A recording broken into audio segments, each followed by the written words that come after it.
Star Wars, Episode 1, The Phantom Menace.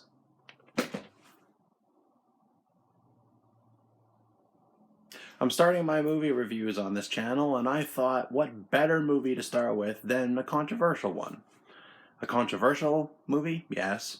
The worst one made? No. But what happened with this movie? I've heard about this movie all my life, regardless of how old it is. If you look on so many reviews of the worst movies ever made, the worst follow-ups ever made, the worst prequels ever made, The Phantom Menace usually rides pretty near to the top. And I figured, why not make a video about it? Episode 1, The Phantom Menace, for me, isn't a movie you have to see. It really isn't. The original Star Wars trilogy, you should see it. For those that want to see Darth Vader's origin story, for those of you who haven't seen it, this movie that's 20 years old, for those of you that haven't seen it, I won't spoil it for you.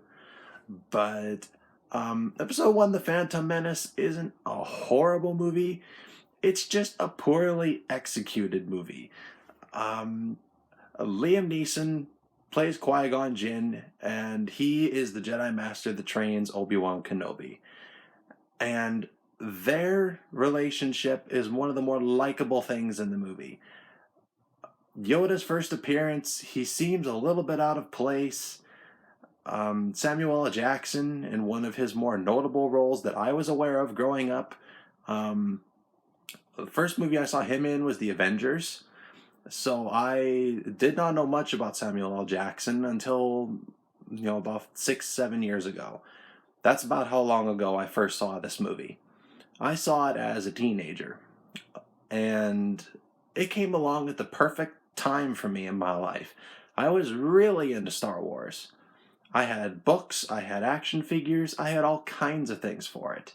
And The Phantom Menace, for me, yes, I like Darth Maul, the battle droids are fine, and really, most people's complaints are that young Anakin Skywalker has no emotion, that Jar Jar Binks is annoying, and over-reliance on CGI, all these kinds of things. Really, those aren't my biggest complaints with the movie. Jar Jar, I'm fine with Jar Jar, honestly. I saw this movie, again, yesterday.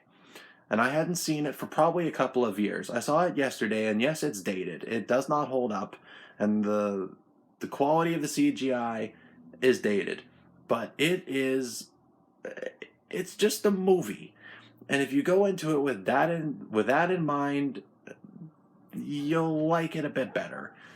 That's not to say it's a good movie. It has severe pacing issues. It has some real problems with the Star Wars lore that it doesn't quite get right.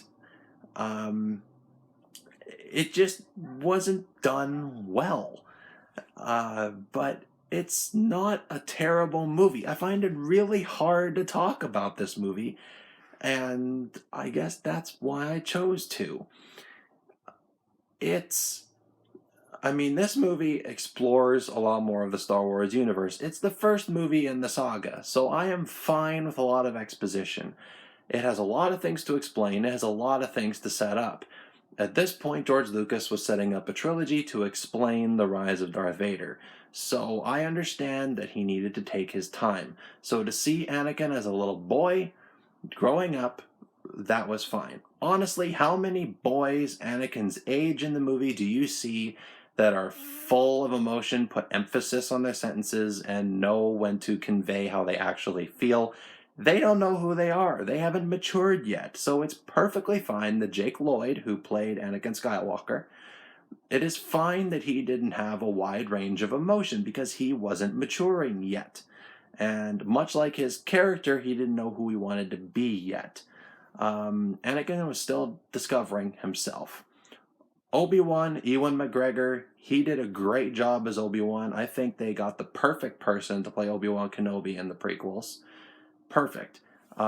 He and Alec Guinness, the guy that played the original Obi-Wan Kenobi in the original trilogy, the two of them You could easily see that Ewan McGregor could have been a younger version of Alec Guinness. Very well done.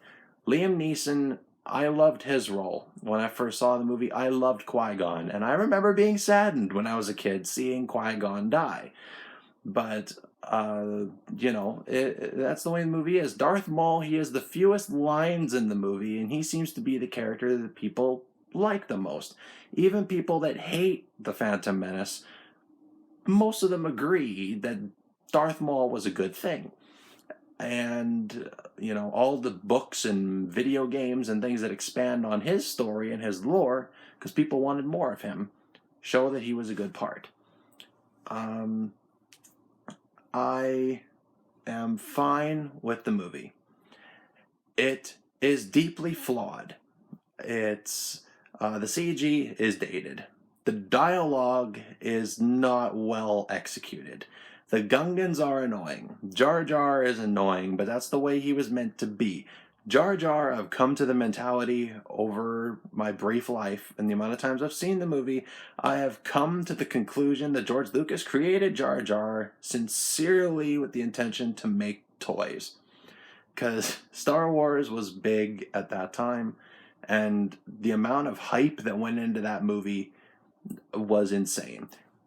I think it's very similar to how The Last Jedi has been received, which is the 8th Star Wars movie. I'll approach that movie eventually. People were so hyped about that movie, where it was going to go. And there were all these theories on the internet of where it was going to go, where you were going to find the characters, who was related to who, and all these different things. You could probably go online now and still find articles about this movie, The Last Jedi, and something would be there. The Phantom Menace, because it wasn't what people expected, and because it wasn't what people wanted, necessarily, it got a lot of hit. It got a lot of insults. It got a lot of hate. And I'm not going to sit here and say that all of it isn't deserved, because some of it sincerely is. The dialogue should have been better. The filming should have been better. There shouldn't have been as much CG. George Lucas clearly was good at shooting miniatures and models and using real things in camera, so they should have done that more. And when you have actors that are acting on a green screen with almost nothing around them for reference, you're gonna get lines of dialogue like, "Are you an angel?"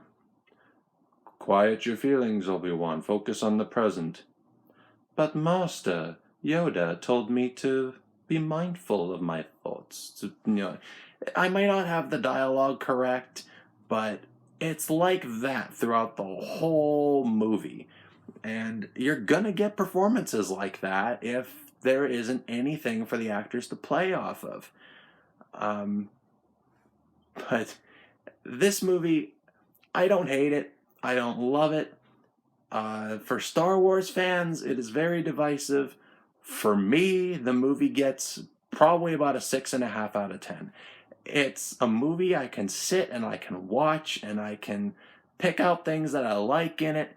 While I'm watching it, I'm like, oh yeah, this scene coming up, I like it. This scene coming up, I like it. And there's enough in it to keep me entertained. And it sets up a massive universe that has inspired me and countless others over the course of their lives, and it is very significant for that reason. Star Wars The Phantom Menace gets a 6.5 out of 10 from me, and if you haven't seen it, watch it. If you have seen it and you have an opinion about it, leave it in the comments below. Let me know. And if you want to see more videos like this, then let me know that as well. And share this video with your friends, and join me for fun videos in the future. I've made lots of videos about video games and some other reviews, things like that. Thank you for joining me. Have yourselves a lovely day. Take care.